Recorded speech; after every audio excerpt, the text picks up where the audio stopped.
Guys, grabe tong kotse na to. Sobrang ganda. Ford Territory, kabahan ka na. So this is the 2021 MG HS Trophy. Exterior wise, fresh original paint, auto retractable side mirrors, may turn signals dito, at 18 inches diamond cut alloy wheels na Michelin tires. At dito naman sa harap, LED day running light, projector headlight, fog lamps, sporty na grille at one ang ending. At sa pinakalikod, all LED tail light, may rear fog lamps, sensors, camera at powered tailgate.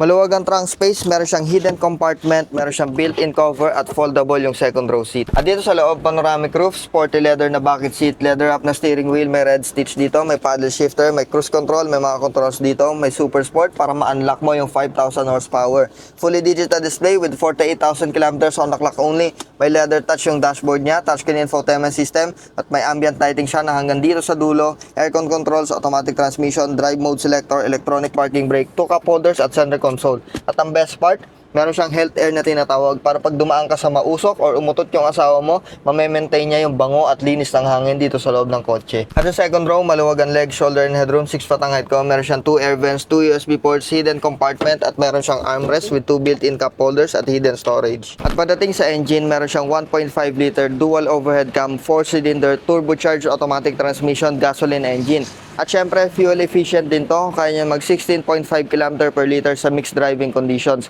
At pagdating sa reliability at availability ng parts ng engine, hindi ka na mahirapan. Kasi sa MG, marami nang magaling gumawa at marami ng aftermarket shops na gumagawa ng MG. At syempre, itong kotse na to, dumaan na to sa 360 checkup natin. Kaya ina-assure ko sa inyo na maayos na talaga. Para sa peace of mind mo, pwede ka magdala ng scanner at mekaniko. Kaya ikaw, anong pipiliin mo? Territory or ito? Yung Territory, nasa 800,000 plus pa ang bentahan. Ito, 695,000 pesos lang. Let me know. Peace out.